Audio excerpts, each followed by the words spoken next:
رب اشرح لي صدري ويسر لي أمري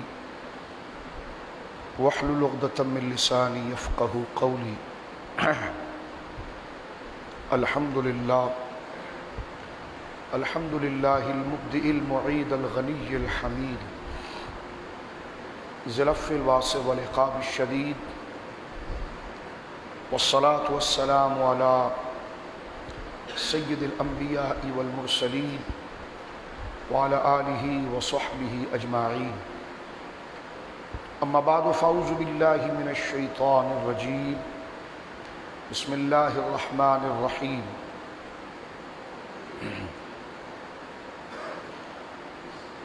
قل يا عبادي الذين آمنوا اتقوا ربكم للذين أحسنوا في هذه الدنيا حسنة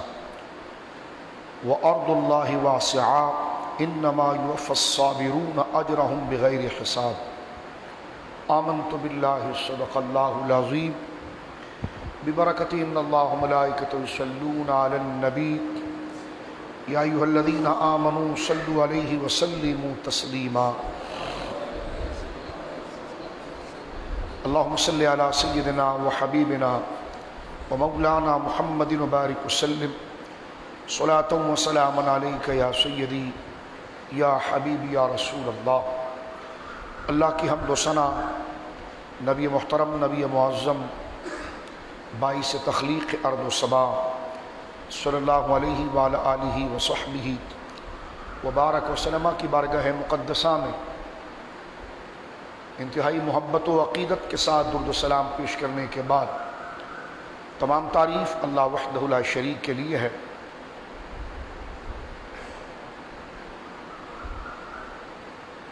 دین اسلام جو ہمیں دستور عطا فرماتا ہے بصورت عمل کے، اس کو سمجھنے کے لیے اور سمجھانے کے لیے دو حصوں پر تقسیم کیا جاتا ہے، اور یہ تقسیم اس کے مضمون کی، ان باتوں کی اس لیے کی جاتی ہے تاکہ ہمیں مکمل دین سے متعلق اس کی ضروری اہمیت اور ضروری احکام ہمارے سامنے واضح ہو جائیں. تو دین کی اہمیت اور دین کا جو پورا اسٹرکچر ہے،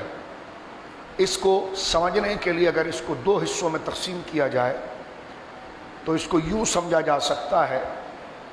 کہ دین کا ایک بڑا حصہ عبادات سے متعلق ہیں.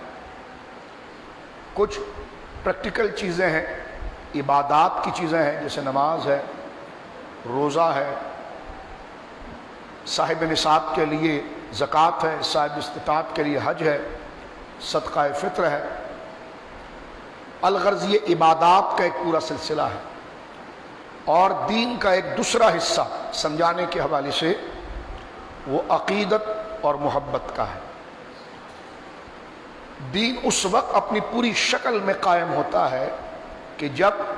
ظاہری فارمیلٹی اور ظاہری احکام اور ظاہری عبادات کے ساتھ ساتھ جس طرح اللہ کے حکم کی پابندی پر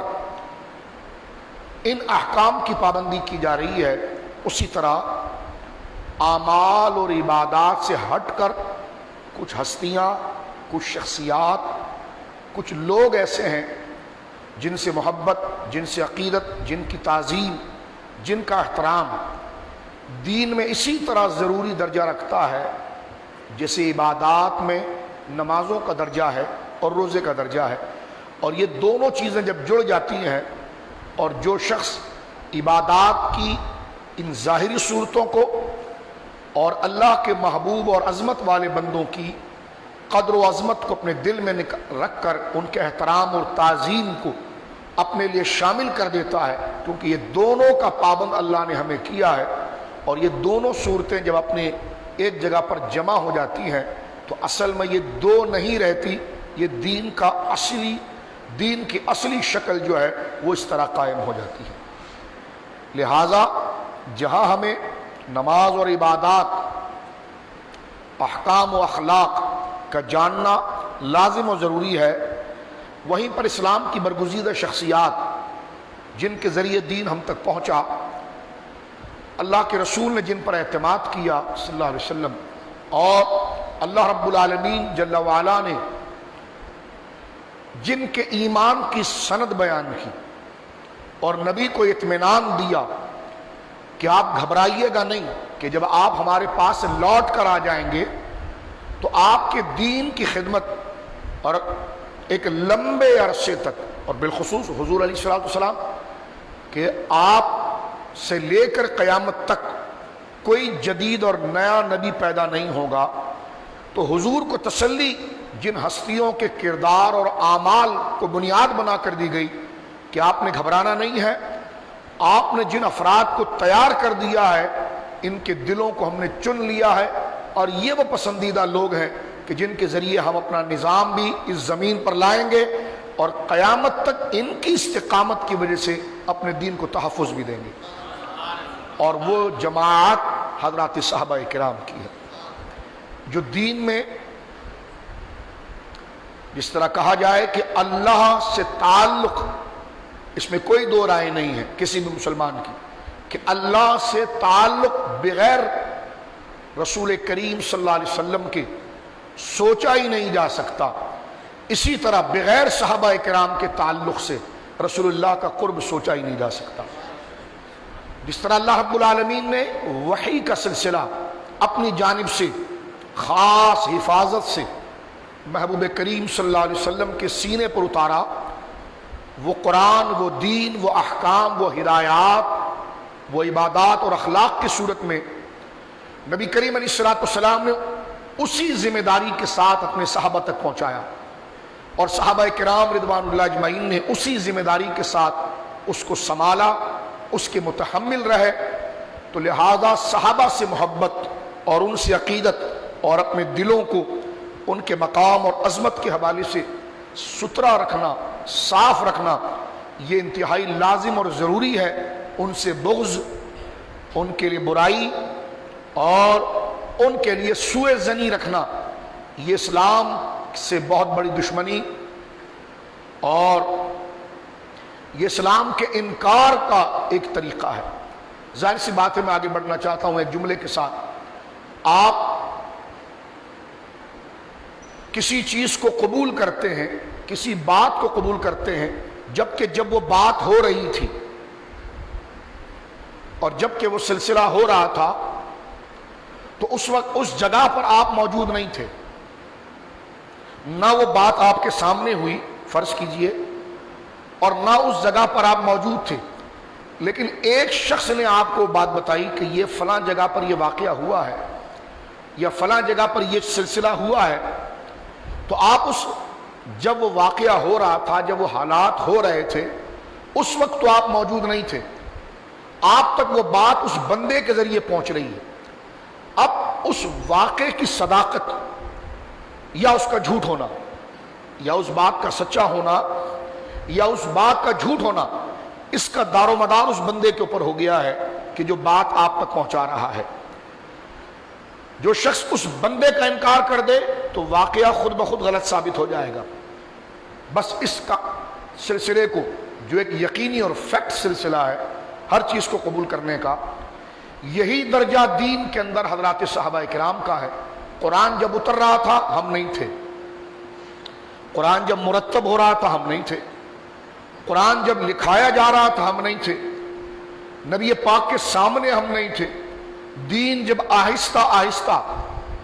ایک بچے کے مانند کے پیدا ہو کر اور آہستہ آہستہ بچپنے کے مرحلے سے گزر کر ایک مضبوط اپنی ٹانگوں پر کھڑے ہونے والی کیفیت تک، اس مرحلے میں عروج میں ہم نہیں تھے، لیکن قرآن کو آج 1500 سال کے بعد بھی ہم مان رہے ہیں، دین کو مان رہے ہیں، اسلام کو مان رہے ہیں، اس کے احکام کو مان رہے ہیں۔ کوئی پوچھے جناب آپ تو اس دور میں نہیں تھے، نہ قرآن کو اترتا ہوا آپ نے دیکھا، اور یہ قرآن بھی ایسی تو عربی کی ہزاروں کتابیں ہیں، لیکن آپ اسے قرآن کہتے ہیں اور دیگر کتابوں کو قرآن نہیں کہتے۔ دین کی خاص شکل، توحید کی خاص صورت، رسالت کا خاص عقیدہ، یہ ساری چیزیں جس نے بیان کی، نہ ان کو آپ نے دیکھا ہے، نہ ان کی بولی سنی ہے، نہ وہاں آپ پیدا ہوئے ہیں، نہ اس دور میں آپ تھے،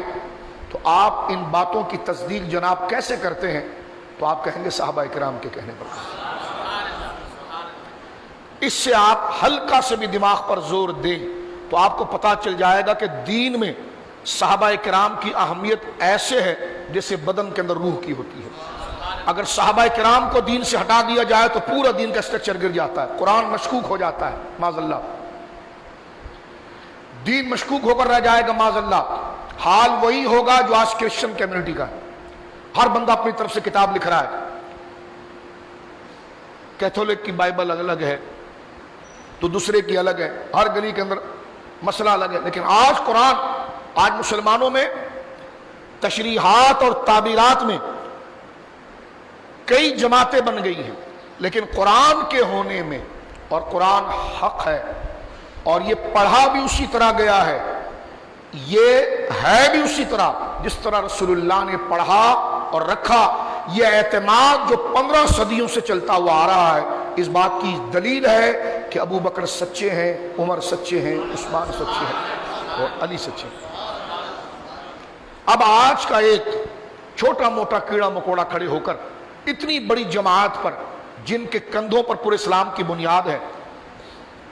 اور امت کا تسلسل چلتا ہوا آ گیا ہے کہ صحابہ کرام عادل ہیں، اہل سنت کا یہ موقف ہے کہ صحابہ کے لیے زبانیں ہمیشہ خیر کی چلائی جائیں گی۔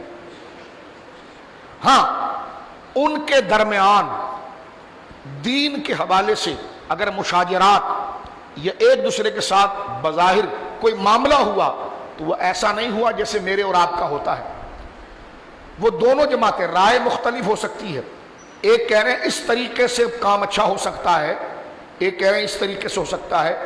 جو بنیادی دین ہے اس میں شک نہیں ہے، اس کے نفاذ کے لیے، اس کے پہنچانے کے لیے ان میں جو بظاہر اختلاف ہوا وہ ایسے ہی ہوا کہ باپ کی چھوڑی ہوئی امانت کو 2 سے 100 گنا کرنے میں 4 بھائیوں کا اختلاف ہو گیا کہ نہیں، اس کو اگر یوں کر دیا جائے تو بڑھوتی ہوگی، دوسرے نے کہا یوں نہیں کر دیا جائے تو بڑھوتی ہوگی۔ اس اختلاف کو عذاب نہیں کہا جاتا، بلکہ اصل چیز کی کوشش میں وہ اجتہاد تھا۔ اسی لیے جو مشاجرات صحابہ ہے،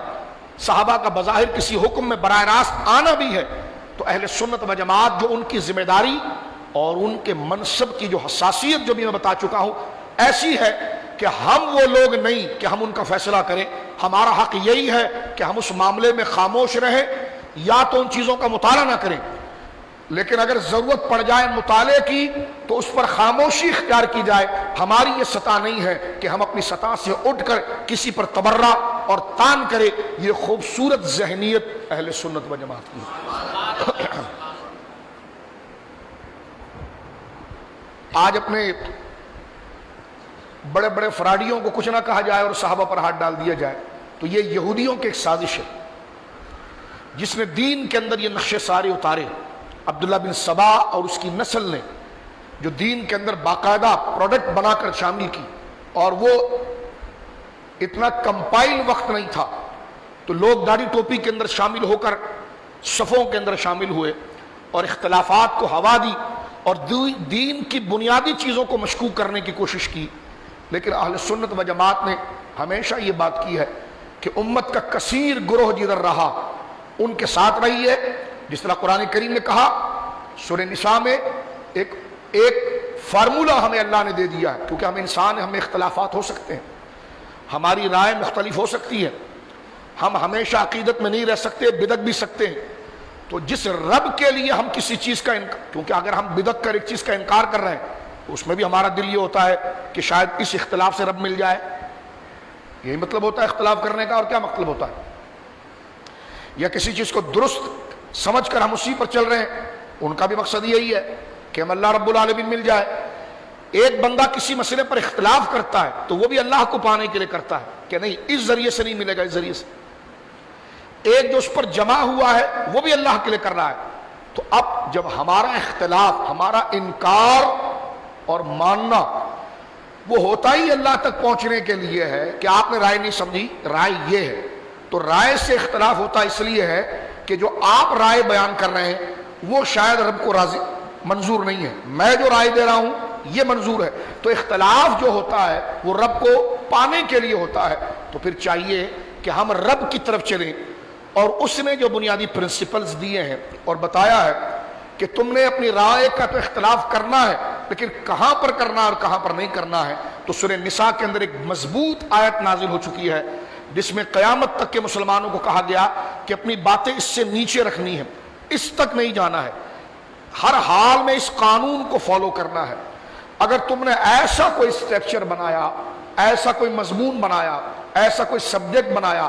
ایسا کوئی بلیو یا ایمان بنایا جس سے یہ قانون ٹوٹتا ہوا نظر آیا، تو رب نے فرمایا کہ وہ سارے کام میرے لیے نہیں ہوں گے۔ جب یہ قانون اپنی اصل، بتا رہا ہوں وہ قانون کیا ہے، یہ قانون جب اپنی اصل صورت میں باقی رہے گا، اس قانون کو نبھانے کے لیے جب تم کام کرو گے تو اس میں امید رکھو کہ ہم اسے قبول کریں گے۔ اور وہ قانون کیا ہے؟ قرآن نے کہا وَمَن يُشَاقِقِ الرَّسُولَ مِن بَعْدِ مَا تَبَيَّنَ لَهُ الْهُدَىٰ۔ رسول نے جب دین کو واضح کر دیا ہے، اس کے بعد اگر کوئی رسول سے بغض رکھے، ایک اس کے ساتھ متصل فرمایا وَيَتَّبِعْ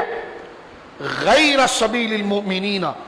اور جو ہمارے محبوب کے صحابہ ہیں مومنین، ان کے راستے کو چھوڑ کر الگ راستہ نکالے۔ دو چیزیں اللہ نے منع کی ہے، ایک رسول سے بغض رکھنا جب اس نے دین دے دیا ہے، وَمَن يُشَاقِقِ الرَّسُولَ مِن بَعْدِ مَا تَبَيَّنَ لَهُ الْهُدَىٰ، تبین له الہدیٰ، جب نبی نے دین ہدایت کی تبیین کر دی، اسے واضح کر دیا، اسے ظاہر کر دیا، اب ظاہر ہونے کے بعد اگر وہ دماغ کے اندر غلط بات لائے، یہ قبول نہیں ہوگی، ایک۔ اور اس کے ساتھ فرمایا وَيَتَّبِعْ غَيْرَ سَبِيلِ الْمُؤْمِنِينَ، ایسے راستے پر چلے جو ہمارے محبوب کے غلاموں کا راستہ نہیں ہے۔ وَيَتَّبِعْ غَيْرَ سَبِيلِ الْمُؤْمِنِينَ نُوَلِّهِ مَا تَوَلَّىٰ، تو ہم اسے دھکا لگائیں گے اسی گمراہی کی طرف جدھر وہ جا رہا ہے، یعنی اتنی ناراضگی کہ واپسی کا راستہ بھی نہیں دیں گے۔ فرمایا وہ نُوَلِّهِ مَا تَوَلَّىٰ وَسَاءَتْ مَصِيرًا، وہ جس طرف بھٹک رہا ہے ہم اسے جانے دیں گے، لوٹائیں گے نہیں، اور وہ نُصْلِهِ جہنم، وہ جہنم میں جا کر گرے گا، وَسَاءَتْ مَصِيرًا، اور یہ سب سے برا طریقہ ہے۔ یہاں سے دو چیزیں پتہ چلی، ایک صحابہ ایک نبی کی مخالفت نہیں ہوگی، اور ایک صحابہ جس مسئلے پر جم جائیں اور اپنے دور میں فیصلہ کر گزریں اس کی مخالفت نہیں۔ بالکل پکچر کلیئر ہوگی۔ اب آپ کو کوئی 20-20 سال لائبریری میں لگانے کی ضرورت نہیں ہے، اب آپ کو ادھر ادھر بھاگنے کی ضرورت نہیں ہے کہ کون صحیح ہے کون غلط۔ قرآن نے ایک فارمولہ دے دیا کہ جس طرح وَيَتَّبِعْ غَيْرَ سَبِيلِ الْمُؤْمِنِينَ، جو ایسا راستہ، ایسا طریقہ، ایسا بولی، ایسا نظریہ، ایسی باتیں نجات کرے، غیر سبیل المومنین، جو نبی کے ساتھ جڑے ہوئے مسلمانوں کی نہ بولی تھی نہ طریقہ تھا، اس کے راستے پر چلے، ایسا خود سے بنا لے، اور جو بات بنا رہا ہو اس سے اس زمانے کے مومنین کا انکار لازم آ رہا ہو، اور یہ دوسرا طریقہ ہو۔ اللہ نے فرمایا نُوَلِّهِ مَا تَوَلَّىٰ، وہ جس طرف چلا ہے پیٹ موڑ کر تو ہم اسی طرف اس کو دھکا دے دیں گے، اور کہیں گے جنہوں نے جان ہتھیلی پر رکھ کر سب کچھ قربان کر کے ساری عیاشی، شہرت، سارے آرام و مقام کو چھوڑ کر اللہ کی رضا کے لیے جو میدان عمل میں رسول کے مشن کے لیے دوست اور معاون اور یار و مددگار بن کر آئے، اپنے بچوں کو کٹوا دیا، خود کٹ گئے، خاندان اپنے برباد کروا دیا اس دین کے لیے، ہم نے ان کو چن لیا ہے، اور چن کر ہم نے یہ کہہ دیا ہے کہ ان کے راستے پر چلنا ہے کہ والسابقون الاولون من المہاجرین والانصار، حبیب وہ سب سے پہلے تیرے ساتھ جڑنے والے میرے دین کو بچانے کے لیے مہاجر صحابہ اور انصار۔ فرمایا رضی اللہ عنہم، اللہ ان سب سے راضی ہو گیا ہے، ورضوا عنہ، اور وہ اللہ سے راضی ہو گئے ان کو۔ ارے مرنے کے بعد لوگ کہتے ہیں شاہ صاحب مرنے کے بعد فیصلہ ہوگا، رب کے سامنے جائیں گے اور پتہ چلے گا کہ کس کا عمل مقبول ہوا اور کس کا نہیں ہوا۔ میرے دوست بات تو ٹھیک کرتا ہے، لیکن ان کا مقام دیکھ جو زندہ رہے ہیں اور ان کو کامیابی کا سرٹیفکیٹ پہلے دے دیا گیا۔ رضی اللہ عنہم، سب کام اللہ کی رضا کے لیے نا، اللہ فرما رہا ہے رضی اللہ، راضی ہوا اللہ، عنہم ان سب سے، وَرَضُوا، اور وہ راضی ہوئے، عنہ اپنے رب سے۔ کیسا جوڑ کر ان کے ایمان کو بیان کیا، اور یہاں پر ہمیں شٹ اپ کال دے دی۔ اگر میرے تک آنا چاہتے ہو تو یہ جو پہلے دور کی جماعت ہیں ان کو ترچھی نظر سے نہیں دیکھنا، ان کے لیے گھٹیا بولیاں نہ بولنا، ممبر سجا کر بندروں کی طرح کالے کپڑے پہن کر چھت تک سر کو مار کر تم غرق بھی ہو جاؤ تب بھی تم ان کو ہلا نہیں سکتے، کیونکہ رب نے جسے قبول کر لیا ہے تو یہ قمی شمی خمینی یہ بیچارے کیا کر سکتے ہیں؟ اپنا بیڑا غرق کرو گے، اپنا حال غرق کرو. اور یہ بات میں الگ سے نہیں کہہ رہا، نہ اس میں تعجب میں یا کوئی اختلاف کی بنا پر ہنسنے کی ضرورت ہے. یہ قرآن کا فارمولہ میں بتا رہا ہوں. میں چاہتا تو اس موضوع پر بات بھی نہ کرتا، سیدھی فضائل بیان کرتا، لیکن آپ ہمیشہ الجھے رہتے، ادھر کی بھی سن رہے ہیں تو ادھر کی بھی سن رہے ہیں. تو جب رب کریم کی طرف جانا ہے، جس طرح میں نے پہلے کہا ہے کہ اختلاف ہوتا بھی رضا الہی کے لیے کہ شاید اس ذریعے سے اللہ مل جائے، اس نے سمجھا کہ اس ذریعے سے مل جائے. تو جب اللہ سے ملنا ہے تو پھر ان سے ملو نا جن کو اللہ نے زندگی میں اپنے رضا کی سرٹیفکیٹ دے دیا. فرمایا رضی اللہ، رضیہ واحد ماضی کا صیغہ ہے سمیہ کے وزن پر. رضی اللہ عنہم، ہم جمع کے لیے، ہو واحد غائب، ہما تثنیہ غائب، ہم جمع غائب. اللہ فرما رضی اللہ، راضی ہوا وہ ایک رب، کیونکہ اللہ واحد ہے اس لیے صیغہ واحد کا آیا. فرق سمجھا رہا ہوں، رضیہ واحد کا صیغہ ہے، وہ اللہ کی ذات. رضی اللہ، اور صرف رضیہ کہہ دیا جاتا تو بات مکمل تھی. رضی عنہم، لیکن نام جلالت بیچ میں آنا، اللہ صفت بھی نہیں آنا، اللہ کی صفات کا بھی، یہ بڑا اہم موضوع ہوتا ہے. آیت درود میں ہم دیکھتے ہیں جب نبی پاک کے ذکر کے بارے میں یہودیوں نے شک کیا تو اللہ نے اپنا نام لے کر ان اللہ و ملائکتہ، یہ نہیں فرمایا انہو و ملائکتہ، ضمیر شان نہیں، یہ ضمیر غائب نہیں لائی جس طرح اکثر جگہ پر آ جاتا ہے انہو هو السمیع البصیر، انہو هو السمیع. یہ ہوا بھی غائب کی ضمیر ہے، یہ ہو کی بھی ادھر نام نہیں آ رہا لیکن اشارہ جا رہا ہے پروناؤنس کے طور پر کہ جناب وہ اللہ، انہو بے شک وہ جو ہے وہ سننے والا اور دیکھنے والا ہے. لیکن جہاں پر اللہ رب العالمین ضمیر نہیں خالص اپنا نام ذکر فرمائے وہ اس کی اہمیت، وہ اس کی قدر کی طرف اشارہ ہوتا ہے. جیسے ان اللہ وما، بے شک اللہ خود. یوں بھی ہو سکتا تھا انہو کہ بے شک اللہ، لیکن نام لفظ میں نہیں آتا. لیکن جب لفظاً نام بھی اللہ کا آ جائے تو اس کلام کی ہیبت بڑھتی ہے. تو صحابہ کے لیے یہ بھی کہا جا سکتا تھا کہ رضی عنہم، راضی ہوا وہ ان سے، لیکن نہیں فرما رضی اللہ، اللہ عنہم. یہ ذرا سمجھیے، راضی ہوا. رضیہ تو جو واحد کا صیغہ ہے تو پھر یہ ذہن کسی اور کی طرف جاتا ہے نہیں، وہ اللہ کی طرف بھی جائے گا. لیکن پھر بھی رضیہ کا فاعل آگے ذکر کر دینا اس میں جلالت کے ساتھ کہ رضی اللہ، اللہ راضی ہوا عنہم، ان سب سے. وہاں واحد کا صیغہ تھا، یہاں جمع کا آیا رضیہ، فرمایا ردو، یہ جمع کا صیغہ ہے، وردو، اور وہ سب راضی ہوئے. بندہ کی رضا کیا ہے؟ رب راضی ہو گیا چپ ہو جاؤ؟ فرما نہیں، یہ اتنے لاڈلے ہیں کہ ہم ان کی بھی رضا چاہتے ہیں. یہ مقام صحابہ ہے. جو ایمان رکھتا ہو اس کی لذت جانے، جو موت پر ایمان رکھتا ہو، اللہ سے ملنے پر ایمان رکھتا ہو، جو سب کچھ اللہ کی یکتائی پر قربان کرنے کا جذبہ رکھتا ہو، جو نبی پاک کی رسالت اور اسلام کو اس سب سے اونچا مقام دیتا ہو، وہ اس کی لذت پائے گا کہ کس لاڑ اور پیار سے کلام کیا جاتا ہے. ان کا اکرام دیکھے. فرمایا رضی اللہ عنہم، ایک رب جو ہے وہ راضی ہو گیا ان پوری جماعت سے، عنہم، ان سب سے. اب تو گھسیٹ کے نکالے تو اپنے منہ پر ہی بندہ اگر چاند کی طرف تھوکے، ایک مثال ہے، تو وہ تھوک اس کے منہ پر گرتا ہے. جہاں قرآن مسئلے کو لاک کر دے تو قرآن نے محتاج نہیں چھوڑا. اور آگے فرما وردو، اور محبوب یہ تیری جو پوری جماعت ہے، انہو، وہ بھی راضی ہو گئے. انہو واحد کہا گیا اس اللہ سے. تو دیکھیے یہ ان کے مقام کو اس طرح لاک کر دیا گیا ہے کہ ان پر جرح نہیں ہوگی، ان پر تبرہ نہیں ہوگا. اس لیے فرمایا گیا کہ صحابہ کے لیے زبانوں کو خاموش رکھا جائے گا. اس لیے کہا یہ آیات ہمیں پابند کرتی ہے، بالفاظ ظاہر مجبور کرتی ہے کہ تمہارے سامنے تاریخی واقعہ سامنے آ بھی جائے اور قرآن سامنے کھڑا ہو اور وہ واقعہ کچھ اور بتا رہا ہو، قرآن اس سے ہٹ کر بات کر رہا ہو، اور وہ واقعہ جھوٹی سند سے بھی نہ آئے. چلے آگے بڑھتے ہیں. آئے بھی صحیح سند سے، تب بھی اہل سنت کہتے تم پر واجب ہے کہ کہ اس کے معنی کی تعویل کرو گے اور اس واقعے کو سطح پر لے کر آؤ گے تاکہ وہ قرآن سے کمپیر کر جائے، اور ایسی کوئی صورت ہی نہ نکلے کہ اس کی ہم تعویل کریں، اس کے معنی کو کہ اچھے پہلو کی طرف جائیں، اور کوئی تعویل کی صورت ہی نہ نکلے اور وہ آیات قرآن کے خلاف جا رہی ہو، تو قرآن پھر یہ کہتا ہے، دین یہ کہتا ہے کہ تمہیں تاریخوں کے پیچھے بھاگنے کی ضرورت نہیں ہے، جو قرآن نے کہہ دیا بس اسی پر بس کر لو۔ اب دیکھیے سارے چٹے بٹے سے بڑھ کے گئے، جتنا تم فدق کے لیے ڈرامہ مچا لو، اب جتنا تم عثمان کے لیے ڈرامہ مچا لو، جتنا سیدنا صدیق اکبر کے لیے ڈرامہ مچا لو، یہ کسی بھی صحابی جناب معاویہ کے لیے بنا لو، یہ سب قرآن نے اڑا کر پھینک دیا۔ جہاں صحابیت کا ٹائٹل ان پر آیا تو پھر قرآن کی آیتوں کا سایہ آ گیا، اور قرآن نے یہ کہہ دیا وَيَتَّبِعْ غَيْرَ سَبِيلِ الْمُؤْمِنِينَ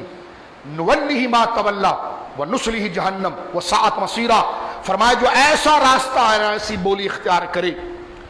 جو ان کے راستے سے ہٹ کر آ جائے اور اس سے ان عظیم جماعت کے لیے بغض پیدا ہو، اللہ فرماتا ہے اتنی بڑی گمراہی اور ہمیں ناراض کرنے کا اتنا بڑا ذریعہ ہے جو اس نے بک کی ہے، پھر ہم اس کی داڑھی ہو یا پگڑی ہو، وہ کہیں سے مجتہد بنا ہو یا کہیں پر غرق ہوا ہو، ہم اس کو دوبارہ ہدایت کا راستہ دیتے نہیں۔ ایک رسول کے گستاخ کے لیے خدا نے یہ کہا ہے کہ ان تحبط اعمالکم وانتم لا تشعرون، جو میرے نبی کی بے ادبی کرے نا، سنیے جب یہ قرآن نے کہا نا یا الذین آمنوا لا ترفعوا اصواتکم فوق صوت النبی، کہ جب میرے نبی گفتگو کر رہے ہو تو اپنی آوازوں کو نیچے رکھو، آوازوں کو بلند نہیں کرنا، اور اس طرح میرے نبی کو مخاطب نہیں کرنا جس طرح تم ایک دوسرے کو مخاطب کرتے ہو، اور اگر تم نے اس پابندی کا خیال نہیں کیا ان تحبط اعمالکم، میں رب ہو کر تمہارے سارے اعمال کو برباد کروں گا، وانتم لا تشعرون، اللہ اکبر، اور تمہیں پتہ بھی نہیں چلے گا، یعنی تم خود کو مومن اور مسلمان سمجھ رہے ہوں گے، پھولے ہوئے ہو، جبکہ اندر سے سب غائب۔ کتنا بڑا عذاب ہے، بندے کو غلطی پتہ چل جائے تو اعتراف کرتا ہے، لیکن جو حضور کی بے ادبی کر دے معاذ اللہ، رب اتنا ناراض ہوتا ہے کہ اس کو بتاتا بھی نہیں ہے کہ تیرے سے غلطی کیا ہوئی، کیونکہ ایک قاعدہ بتا دیا ہے کہ یہ چیزیں نبی کے ادب میں ہے، یہ چیزیں نبی کا حق ہے، یہ نبی کے درجے ہیں، اس کے قریب نہیں، یہ ریڈ زون ہے، اس کے قریب نہیں جانا، یہ ریڈ زون ہے، اس کے قریب نہیں جانا،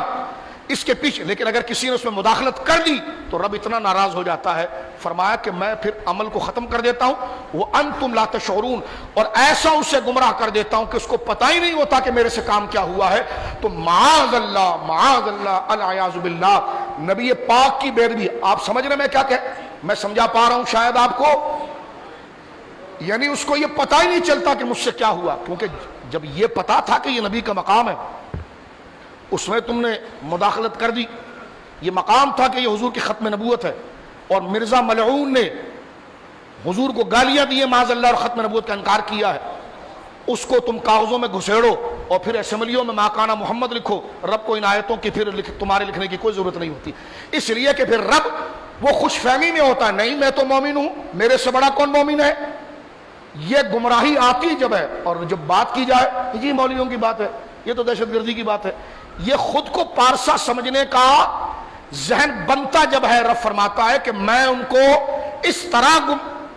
ان کے اعمال کو ختم کرتا ہوں کہ انہیں پتہ بھی نہیں چلتا، کیونکہ یہ بھی اللہ کا کرم ہے کہ غلطی کے بعد بندے کو شعور آئے، غلطی کے بعد بندے کو شعور آئے، یہ بھی اللہ کا احسان ہوتا ہے کہ وہ توبہ کی طرف آتا ہے۔ لیکن نبی پاک کے حق پر ڈاکہ ڈالنا اور نبی پاک کی بے ادبی کرنا، رب اتنا ناراض ہوتا ہے کہ اس کو شعور بھی نہیں دیتا، اس کو سمجھنے کا موقع بھی نہیں دیتا کہ اس سے غلطی کیا ہوئی، یہاں تک کہ موت اس کے سر پر آ جاتی ہے اور وہ مرتدوں میں شمار ہو جاتا ہے۔ توجہ ہے آپ کی؟ سرکار کے 295C کے قانون کو کالا قانون کہنا ہے، اور آج کل ایک فلائی کام کرنے والا یہودی پھر رہا ہے، وہ اس کی تعریفیں کر رہا ہے، تو میں لوگوں کو کہتا ہوں کہ چاول آٹے پر دین بیچو گے، چاول آٹے پر دین بیچو گے، کیا نہیں ہے تمہارے پاس، محنت مزدوری کرو پیسہ ملے گا تمہیں، لیکن تمہیں چاہیے کہ پھکٹ کے زکوٰۃ کے بورے تم کماؤ، داڑیاں سر پہ پگڑی رکھ کر کتے کی طرح وہاں کھڑے ہو تو اس شخص کے سامنے جو سلمان تاثیر کی تعریفیں کر رہا تھا۔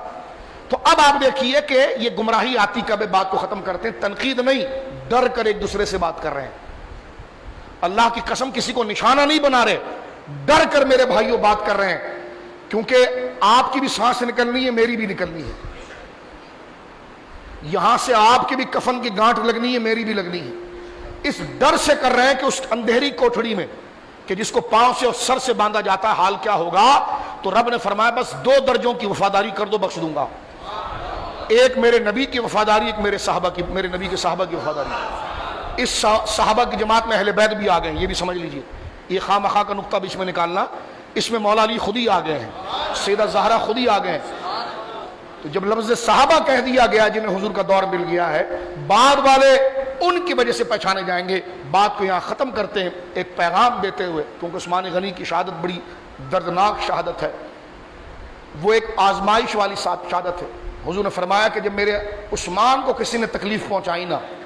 تو رب پھر اتنا ناراض ہوگا کہ میری امت پھر بکھر جائے گی اور پھر وہ قیامت تک نہیں جڑے گی۔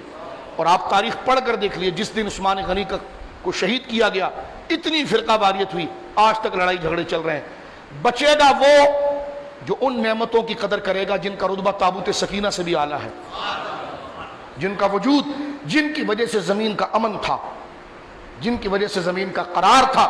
فتنے ہی فتنے، اللہ اکبر۔ اور قرآن نے دوسری جگہ پر کہا دوسرا وہ شخص ہے جس کو ہم ہدایت نہیں دیتے، وہ کون ہے؟ کہ جو ہمارے نبی کے صحابہ سے ہٹ کر چلے، گندی بولیاں بولے۔ آج جناب 2 کتابیں پڑھ کر پروفیسر اور انجینئر بن کر، اور نہ جانے انجنوں کے پلک کو صاف کرنے والے کھڑے ہو کر اب یہ بات کریں گے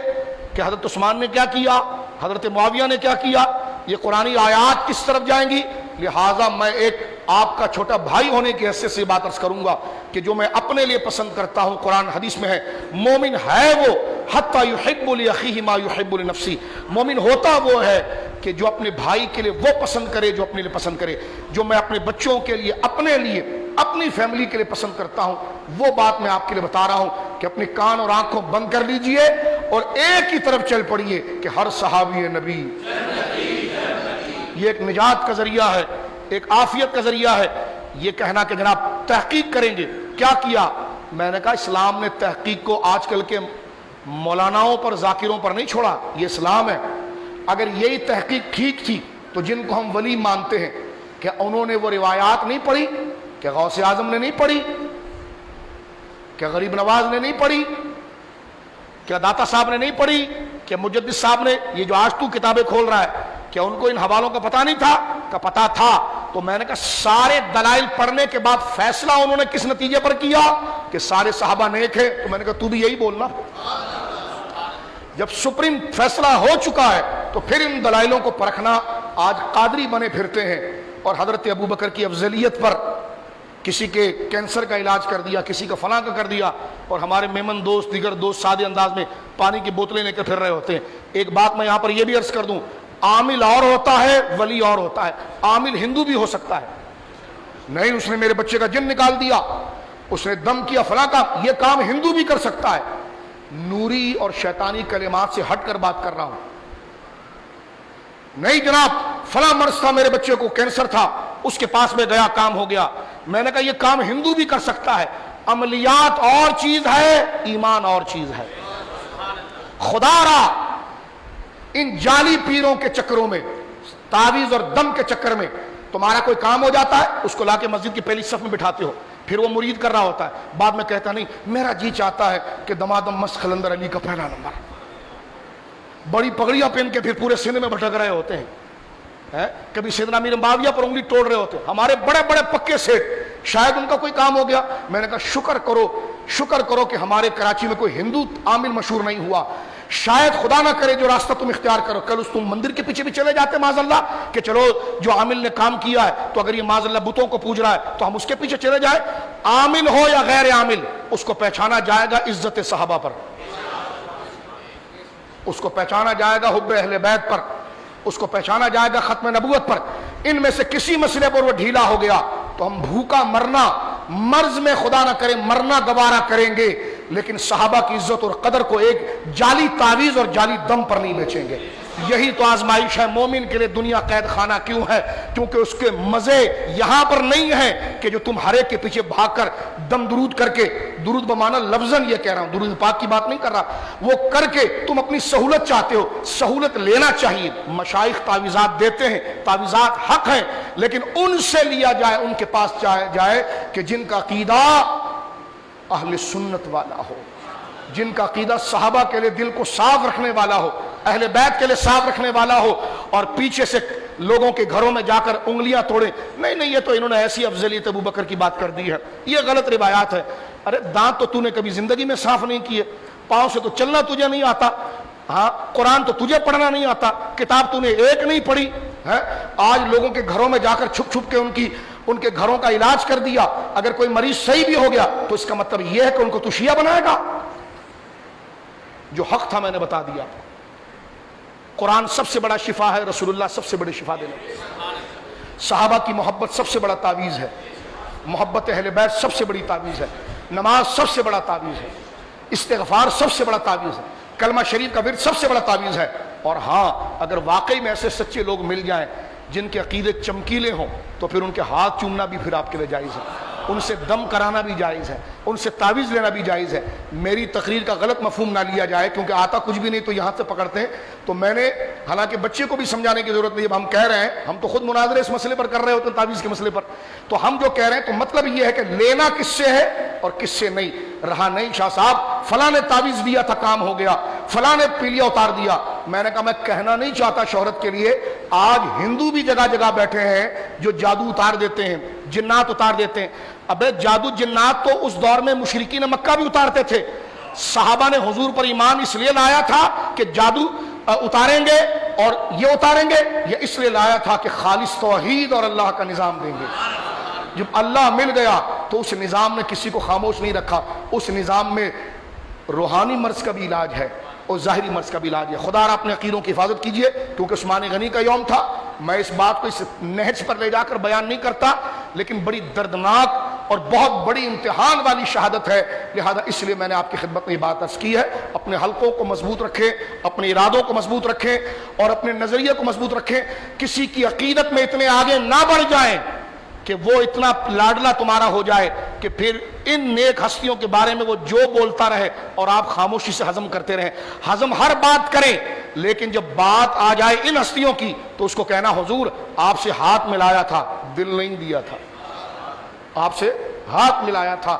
دل نہیں دیا تھا۔ گاڑی خراب ہو جائے تو منزل پہ پہنچنے کے لیے بندہ گاڑی میں بیٹھا نہیں رہتا، گاڑی بدلتا ہے، بھائی یہ ڈرائیور نہیں تو وہ ڈرائیور، وہ ڈرائیور نہیں تو وہ ڈرائیور۔ ہمیں ڈرائیوروں سے کیا غرض ہے؟ ہمیں تو منزل سے غرض ہے۔ ڈرائیور سے تو محبت تھی کہ منزل تک پہنچائے، لیکن منزل تک نہیں لے جاتا تو ہم گاڑی تبدیل کریں گے۔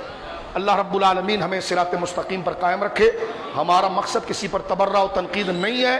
جو ایسا ہے اس پر ہے۔ آپ نے میرے پیر کے خلاف بولا، میں نے کہا آپ کے پیر حضرت معاویہ کے بارے میں غلط بات کرتے ہیں، کہنے لگا نہیں، میں نے کہا بیٹھو چائے پیو۔ پھر آپ نے میرے پیر صاحب کے خلاف بولا، میں نے کہا وہ افضلیت ابو بکر کے خلاف بات کرتے ہیں کہ افضل کا معنی خلافت ہے ولایت نہیں ہے، کہنے لگا نہیں، میں نے کہا بیٹھو بریانی کھاؤ۔ پھر آپ نے اپنے لیے کیوں سمجھ لیا؟ اگر وہ ایسا کرتا ہے تو میں نے یقیناً تمہارے ہی پیر کے خلاف بولا، سن لو، پھر یقیناً میں نے تمہارے ہی خلاف بولا، کیونکہ یہ منبر حق بیان کرنے کا ہوتا ہے، لیکن کسی کو ذلیل، رسوا، حقیر بنانے کے لیے نہیں، درمندانہ انداز میں ایک محبت سے پیغام پہنچانے کے لیے۔ میرے بڑے بھائی، میرے دوست، میرے بزرگ، یہ دنیا ہے، جب تک روح کا پرندہ تمہارے اندر موجود ہے اپنے ایمانوں کی فکر کریں۔ اللہ رب العالمین جل وعلا میرے بھی اور آپ کے بھی ایمان کی توفیق عطا فرمائے اور اس میں استقامت عطا فرمائے، گمراہی سے اللہ ہمیں بچائے، بڑے بول سے ہمیں بچائے، بولیے نا آمین۔ یہ تمہارا چپ رہنا ہی معاشرے میں فساد لاتا ہے، ایسے نرم ہو جاتے کہ ہر ایک کے پیچھے چل پڑتے ہو۔ کچھ اپنے اندر حمیت پیدا کر کے رکھیں۔ اللہ رب العالمین ہمیں خاتمہ بالخیر اور کل قیامت میں اپنے محبوب کی شفاعت عطا فرمائے، سب کی قربانیوں کو اللہ قبول فرمائے، صدقات کو قبول فرمائے۔ وطن عزیز کے لیے دعا کریں کہ اللہ پاکستان کو سلامت رکھے۔ اور میں آپ سے یہ ہدایت کروں گا کہ کچھ چیزیں ہمیں پتہ چل رہی ہیں، 14 اگست بالکل قریب ہے، محرم الحرام میں ہی آئے گا، تو میں آپ سے کہوں گا کہ آپ کو واسطہ دے کر کروں گا کہ حب الوطنی ایک بہت اچھی چیز ہے اور یہ پاکستان ایک بہت بڑا انعام ہے۔ اس وقت اپنی شناخت کو قائم کرنے کے لیے جہاں ایمان اور عقیدہ ضرورت ہے، 14 اگست کی تاریخیں قریب سے قریب آ رہی ہیں، ابھی سے ذہن بنائیے کہ آپ اپنے گھروں پر جھنڈے بھی لگائیں گے، اور اس حب الوطنی کا کیا ہو رہا ہے کیا نہیں ہو رہا وہ اس کا حساب دیں گے۔ ہم تو ان شہیدوں اور اس نعمت کی طرف چل رہے ہیں جو اللہ نے ہمیں عطا فرمائی ہے۔ کچھ لوگوں نے نعرے لگائے کہ پاکستان نہ کھپے، میں نے کہا تم بھی جہنم میں جاؤ، تمہاری باتیں بھی جہنم میں جائیں۔ یہ شہیدوں کا ملک ہے، یہ مدینہ منورہ کی نظیر ہے۔ چور قابض ہو گئے تو وہ خود جواب دیں گے، لیکن زمین بڑی پیاری ہے، پاکستان پاک روحوں کے رہنے کی جگہ، تو لہذا اس کی بھی تیاری اپنے ذہنوں میں رکھے۔ یہ تمام حقوق ہمارے ساتھ قبر میں پوچھے جائیں گے، اللہ ہمیں شرمندہ نہ فرمائے۔ وآخر دعوانا الحمدللہ۔